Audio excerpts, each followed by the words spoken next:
Halo, apa kabar semuanya? Baik lagi dengan Putu Reza dan langsung aja hari ini unboxing lagi ada barang baru yang sangat menarik. Tidak lain tidak bukan, ini dia.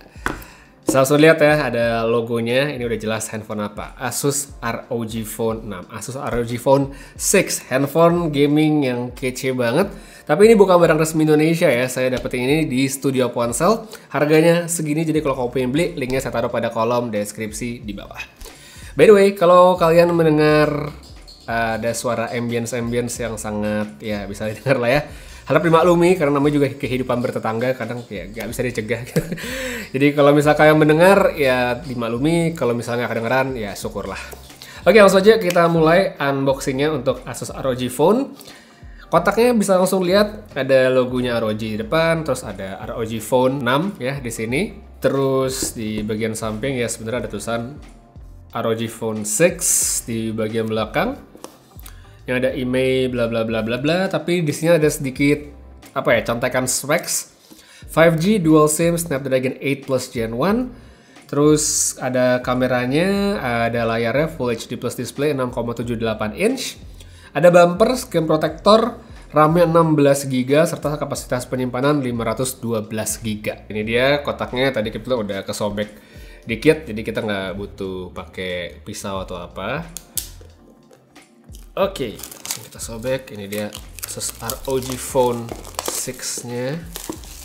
Kotaknya saya bisa bilang nih gede sih ya. Tidak seperti handphone masa kini yang tipis-tipis gitu kan, kayak Samsung, kayak iPhone. Nggak, ini boxnya tebel banget, gede.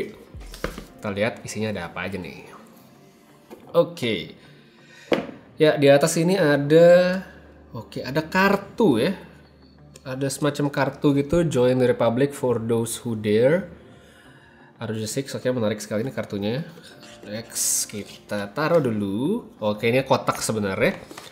Dan tebakan saya sih isinya casing ya. Ini ada SIM card ejectornya, bisa langsung lihat apa namanya, ada user manual, user guide, terus ini dia casingnya. Tadi kalau di kotak sebutannya bumper ya, jadi bukan case, bumper. Ini oke, plastik ya, solid gini, keras, jadi bukan soft case. Case-nya seperti ini. Ada lubang-lubang buat kamera, ini juga buat apa, lampu yang di bagian belakang. Kita taruh dulu. Next, ini dia langsung ada handphonenya. Ternyata bukan berwarna putih seperti yang sering saya lihat ya. Ya kalau di beredar di internet kan banyak kan warna putih. Ini ternyata saya yang warna hitam. Nah, dapat. Nah, ini dia bagian back cover dari ROG Phone 6 ini. Saya cabut lagi. Nah, lebih clean. Ini yang warna hitam, jadi kombinasinya tuh hitam dengan merah ya. Seperti ini bagian back covernya, kece sih, kece itu, glossy, sangar gimana. Ini di sisi kanan dia ada tombol power sama tombol volume. Di atas nggak ada apa-apa, di sini kosongan. By the way, di sini juga tadi dekat tombol power volume ada air trigger ya, di sini ada tombolnya di sini di pojok-pojok. Di bagian bawah dia ada port USB-C, ada jack audio. Untuk sebuah handphone tahun 2022 ada jack audio, itu kelebihan ya, luar biasa. Dan di sini ada USB-C yang kedua, serta ada slot SIM card juga. Oke, ini dia untuk handphonenya. Next, oke, kita lihat. Ini pasti di bawah kan masih ada charger ya. Masih dapat charger. Oke, ya, ini dia ada chargernya. ROG, bisa langsung lihat dari bentuknya saja sudah tidak Indonesia sekali. Karena kalau kita menunggu handphone ini resmi, ya kayak ya suka-suka Asus aja gitu. Asus kan agak random kadang-kadang kalau masukin handphone ya suka lama. Jadi kita beli di luar. Ini bentuk bricknya seperti ini. ROG, dia punya watt yang cukup besar juga untuk fast charging. Dan sini sisanya ada kabel USB-C yang cakep banget ya, kabelnya braided nylon gitu nggak sih ya, pokoknya nggak kabel yang kayak biasa. Satu lagi ada kotak kecil, ada isinya nggak ya? Oke, nggak ada ya. Jadi untuk ROG Phone 6 ini isinya cuma seperti yang bisa dilihat sekarang. Ada handphonenya, ada SIM card ejector tadi di sini. Terus ada kabel USB-C, ada charger, dan ada casing serta kartunya. Udah ini doang. Jadi nggak ada aksesoris tambahan ya, seperti cooler yang di belakang itu nggak dapet. Terus apalagi kayak joystick kunai juga nggak ada. Oke, itu dia untuk handphonenya ya. Untuk unboxing sekarang saya akan coba nyalain, terus kita lihat nih kayak gimana handphonenya. Mungkin kita ulik-ulik dikit fiturnya yang ada di sini, tapi sambil nunggu kita skip dulu sambil saya nyeting-nyeting. Oke, yuk kita lanjut lagi. Ini udah saya setting-setting, tapi seperti yang bisa dilihat karena di sini warnanya dia gelap, terus finishingnya glossy. Jadi kalau sama tangan berminyak dia pastinya bercak-bercaknya, bekas-bekasnya tuh kelihatan banget, jadi mesti rajin-rajin dilapin. Dan by the way, ini tadi saya baru nyalain deh. Saya nggak tahu apakah handphone ini habis diperiksa di bea cukai atau apa. Pokoknya tadi pas saya nyalain, kan biasanya kalau Android kita nyalain tuh ada setting Google yang warna putih itulah, biasanya masukin bahasa segala macem. Ini tuh nggak ada. Begitu nyala, dia langsung masuk ke home screen. Dan lihat home screen ini tadi ada notifnya. Home screen-nya itu semua berbahasa Mandarin, berbahasa Cina. Semuanya ya, jadi benar-benar semuanya. Jadi kalau misalnya ini yang beli orang pada umumnya gitu Indonesia pasti bakal bingung, ini semuanya bahasa Cina gitu kan, hampir semua berbahasa Cina. Jadi saya juga agak kaget tadi, kok tiba-tiba pas masuk nyalain langsung begini gitu, langsung masuk ke dalam dan sudah dalam bahasa Mandarin. Ya untungnya ya bisa-bisa dikit kan, basian dulu kuliah, jadi kita bisa ganti bahasanya dulu. Mana tadi ya? Oh ya ini dia. Kita bisa ganti di sini, kita masukin language-nya. Nah, geser dulu. Ya, dengan begini baru udah agak tenangan dikit ya. Udah balik ke bahasa yang seharusnya. Ini dia home screen dari ROG Phone yang ke-6. Cukup standar, dan kalau kita melihat tadi back covernya warnanya ini sebenarnya warna klasik ya. Saya dulu beberapa kali nyoba ROG Phone juga warnanya seperti ini. Dan kalau dari segi ukuran setelah pegang pertama, ya ini jelas bukan handphone yang kecilnya, handphonenya gede ya, emang handphone gaming. Dan kalau buat perbandingan, sini saya ada Oppo Find X5 Pro untuk perbandingan. Ya ukurannya bisa langsung lihat di sini ya. Kelihatan sekali, yang satu gede banget, yang satunya agak kecil. Ini dari depan juga seginilah kurang lebih. Untuk perbedaannya, ini untuk Oppo Find X5 Pro. Terus untuk sama Galaxy Z Fold yang 4 juga dia lebih tinggi ya. Lebih tinggi, jadi ini jelas bukan handphone yang kecil. So buat yang mungkin ngerasa tangannya kecil dan nggak suka handphone besar, jelas ini udah nggak cocok sebenarnya. Habis itu kita ngomongin soal specs pastinya. Kalau ROG Phone, ini specsnya ya handphone kekinian, Snapdragon 8 Plus Gen 1, RAM-nya juga gede banget, storage-nya juga mantep banget ya. 16 GB dengan kapasitas penyimpanan setengah tera, jadi ini udah gede banget untuk pemakaian sehari-hari, pasti lebih cukup. Terus buat main game juga pastinya oke banget. Oke, habis ini saya coba install beberapa game, kita coba main gamenya kayak gimana, seoke apa, sama mungkin nanti fitur-fiturnya. Dan by the way, sebelum lanjut, ini ada Armoury Crate ya, mesti saya bahas juga. Jadi Armoury Crate itu buat yang mungkin belum tahu adalah menu atau opsi yang ditujukan sama Asus untuk mengkustomisasi experience ketika memainkan game di handphone ini ya. Jadi di sini ada rekomendasi game ya yang bisa dipakai dan sudah dioptimize untuk ROG Phone. Jadi kita bisa lihat ini gamenya support berapa hertz refresh rate-nya. Ini ada yang 165. Cukup banyak yang 165. Jadi kalau mau main Subway Surfer 165 Hz bisa di sini, ada kukiran ya kan. Terus yang 144 Hz ada Brawl Stars juga, ada Dead Cell, ada Cyberpunk. Oke. Abis itu coba kita lihat yang 120.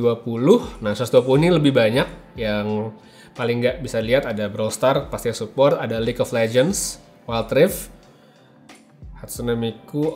Oh ada Stumble Guys support di 120. Oke, kita geser lagi. Ini adalah ROG Select.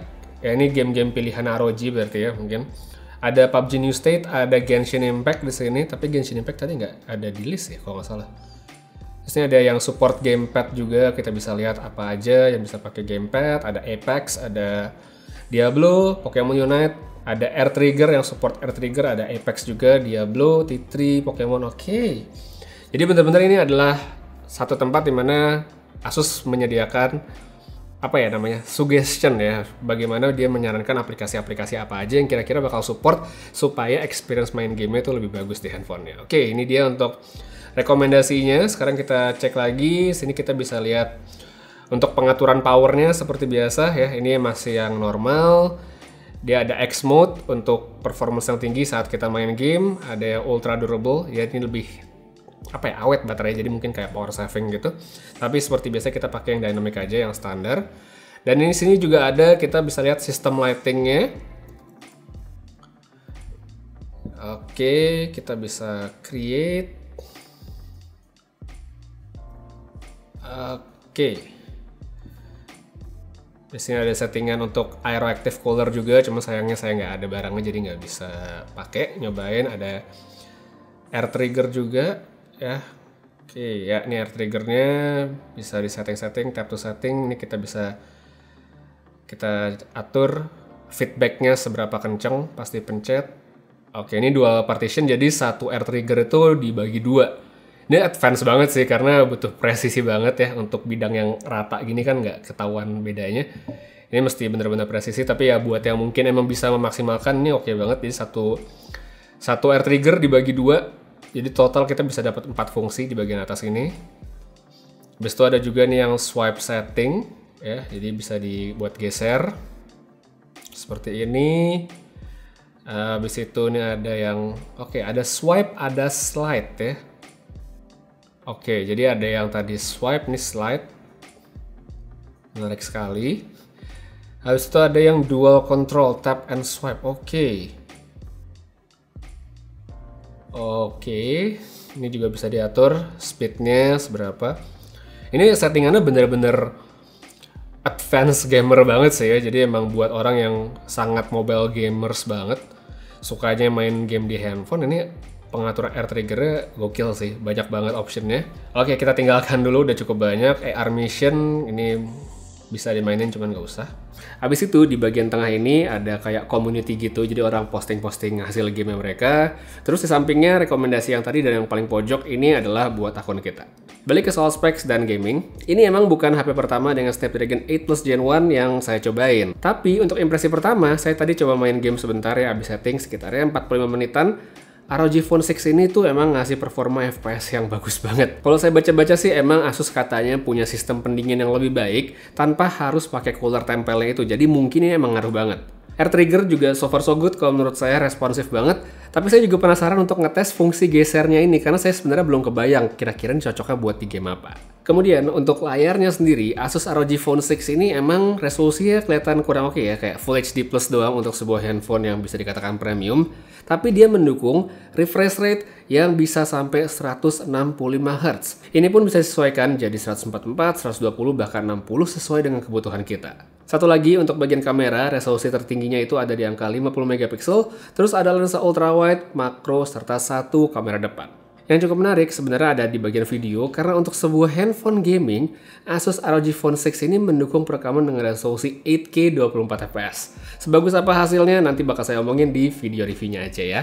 Oke, jadi itu dia tadi sedikit coba-coba dari ROG Phone 6 yang baru ini. Untuk kesan awal mungkin karena saya dapetnya yang warna hitam ya, saya beli yang warna hitam, jadinya kalau dibilang feel-nya nggak seperti ROG, lebih ke handphone generic sebenarnya nggak ya, jadi dia berasa ROG banget. Ya warna hitam ini apalagi dengan finishingnya, warna-warnanya ini masih kelihatan handphone gaming banget. Tapi untuk spek sama performa, Snapdragon 8 Gen 1 nggak ngecewain. Tadi nyobain main Genshin ya, settingan highest 60 juga oke-oke aja, nggak masalah. Air triggernya juga berfungsi sangat baik, terus fungsi-fungsi dari armory crate-nya itu juga oke banget. Habis itu apa lagi yang bisa saya omongin? Paling layarnya sih, tadi layarnya juga oke. Dia resolusinya ya meskipun tidak yang super tinggi, tapi refresh rate-nya oke banget. Dan sudah mendukung HDR, plus ada speaker yang mantap juga. Jadi nggak cuma buat main game doang yang bagus, tapi mestinya ini juga akan jadi perangkat yang sangat nyaman kalau dipakai multimedia, kayak nonton, mungkin scrolling-scrolling juga udah oke banget. So far ya untuk impresi pertama adalah handphone yang solid banget. Saya nggak sabar untuk ngulik lebih jauh, pasti bakal banyak main game yang namanya juga handphone gaming. Tapi tentu saya juga nanti bakal ngetes kameranya, karena di sini kamera juga menarik ya. Dia bisa 8K ya untuk sebuah handphone gaming. Dia bisa 8K, ini adalah satu poin yang cukup menarik dan layak dicoba. Oke, jadi itu dia untuk sedikit first impression sama unboxingnya Asus ROG Phone 6. Makasih banyak nonton sampai habis, dan buat kalian yang berminat, langsung beli aja di Studio Ponsel, linknya saya taruh pada kolom deskripsi di bawah. Putri pamit, sampai ketemu lagi di video berikutnya, dan seperti biasa, have a nice day.